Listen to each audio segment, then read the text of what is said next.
have a caller from Nigeria. Patrick, you're very welcome to Straight Talk Africa. What's your question? Yeah, good evening. That's Patrick Okra for Arachuku here in Nigeria. You see, when we talk about African beat, the rhythm alone has a meaning. It has a lot of adage. Because any beat like music played by Osadebe, Victor Wifo, name them.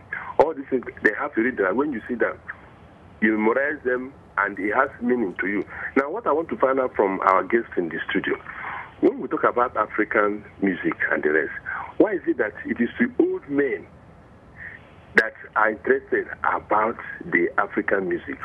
The youth of today, they are not interested. What they are ready about the rock and roll, name them, blues and the rest. But African music, majority of the lovers are old people. Why is it so? Thank you very much. Have a nice day.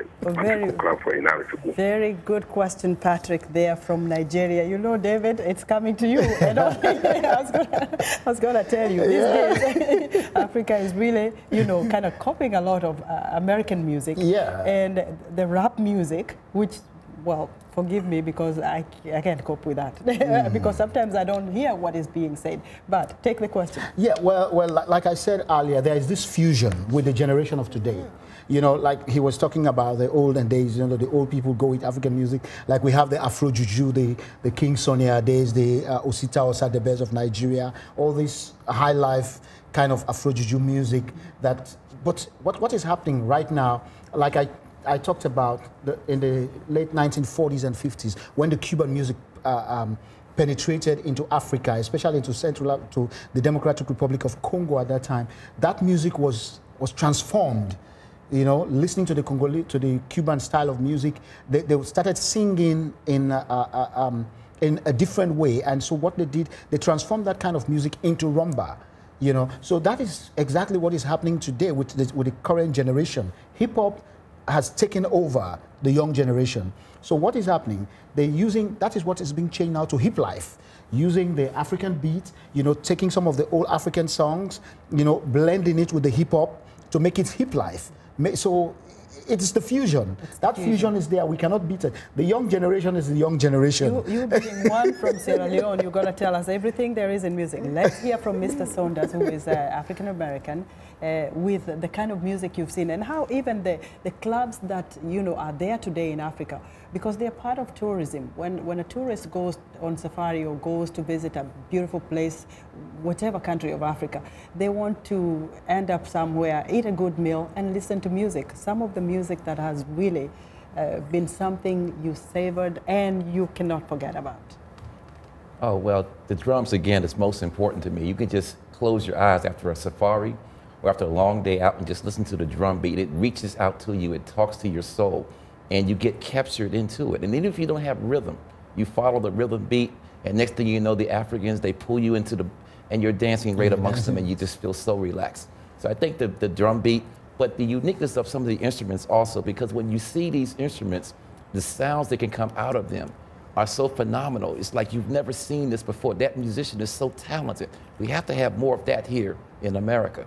And so I think that the commentary from my colleague, the fusion, they're starting to connect. They're starting to be more exposed. And you see most of the hip hop rap artists, when they go to Africa, they copy what they have seen in Africa, and they fuse it back into their music here in America. Okay, and Lith, coming back to the African couture, let's talk about dressing Africans in terms of the fabric, in terms of the techniques, especially when you think about embroidery. You know, it takes a lot of work, it takes a lot of hours to get that done. How are we doing in that industry, even on the international scene, to bring out the best of Africa's couture? Well, we are doing it good in terms of bringing it in Africa itself, but in terms of crossing and bringing it here is a bit more difficult, especially because the fashion now has bloomed, and there's a way of making things very affordable. And you know, because the African fashion is still new, we're still trying to find ways to be able to do things that usually we do on the custom-made level and doing it on the more large level and distribute it to a more large market. So in terms of that, I think that we still have some way to go, but I don't think that it would take more than 2 years for Africa to be, for African clothing to be all over the place, even in store like H&M and things like that, thing with embroidery, you know, and things like that. And in terms of your, like, African allure, I see some of the fabrics, they are very African prints, but then again, you infuse the modern kind of clothing, you infuse the American touch of the clothing, the European, and so it comes out very, very differently, but it does come out beautifully. Yes, it's just like David was saying, everything is about evolving, right? So just like the music evolved, the fashion itself also evolved. We embrace our culture, but we also embrace the Western culture. And the Western, they do the same thing. They also tend to go in Africa to grab some inspiration in order to do their collection and things like that. So it's important for us to not only wear our own thing, but also see other people wear it. So the way we attract them is by also, you know, infusing the culture into what we're doing.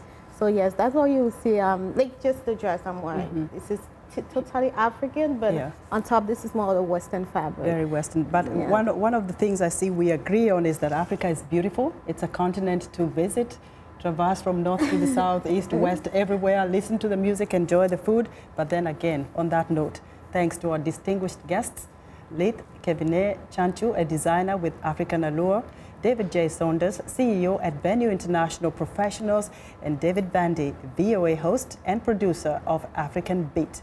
Thanks to our affiliate stations, along with our viewers and listeners, we thank you for tuning in.